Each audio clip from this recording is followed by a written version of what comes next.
Hello' guys, ADR appointment letter দিবলৈ গৈ আছে।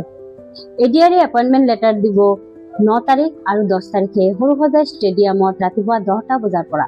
ADR চতুৰ্থ শ্ৰেণীৰ এপইণ্টমেণ্ট লেটাৰ দিব 9 তাৰিখে আৰু তৃতীয় বৰ্গৰ এপইণ্টমেণ্ট লেটাৰ দিব 10 তাৰিখে।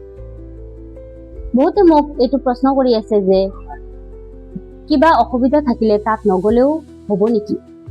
তো এটা কথা মই আপোনালোকক কৈ দিওঁ, এইটো এটা আপোনালোকৰ জীৱনৰ বাবে অতি স্মৰণীয় দিন। আপোনালোকে এটা চাকৰি পাইছে, সেই এচিভমেণ্টটো শ্বেয়াৰ কৰাৰ বাবে হ'লেও আপোনালোকে তাত উপস্থিত থাকক।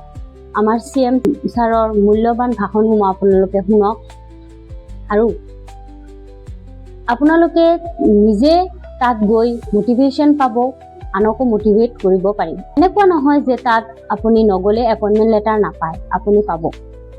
এপইণ্টমেণ্ট লেটাৰসমূহ ৰাতি 9টাৰ পিছৰ পৰা ৱেবছাইটসমূহত উপলব্ধ হ'ব।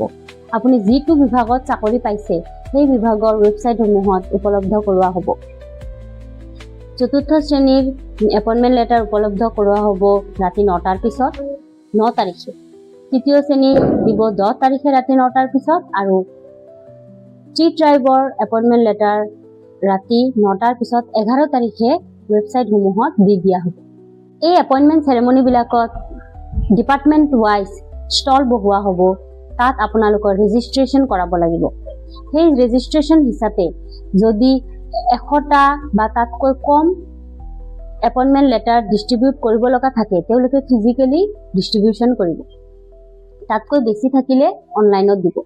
এনেকুৱা নহয় যে আপুনি ফিজিকেলি এপইণ্টমেণ্ট লেটাৰ নাপালে আপুনি এপইণ্টমেণ্ট লেটাৰ নাপাবই। অনলাইনতো সেই এপইণ্টমেণ্ট লেটাৰসমূহ তেওঁলোকে উপলব্ধ কৰিব। সদৌ শেষত মই আপোনালোকক আহ্বান কৰিম, চেৰেমনিয়েল প্ৰগ্ৰামটোলৈ আহক, নিজে মটিভেট হওক। মোৰ সময়তো মই প্ৰগ্ৰামত গৈছিলোঁ, বৰ ভাল লাগে আৰু সেই প্ৰগ্ৰামৰ কিছু মুহূৰ্ত নিজৰ জীৱনৰ বাবে, গোটেই জীৱনৰ বাবে সাঁচি থওক।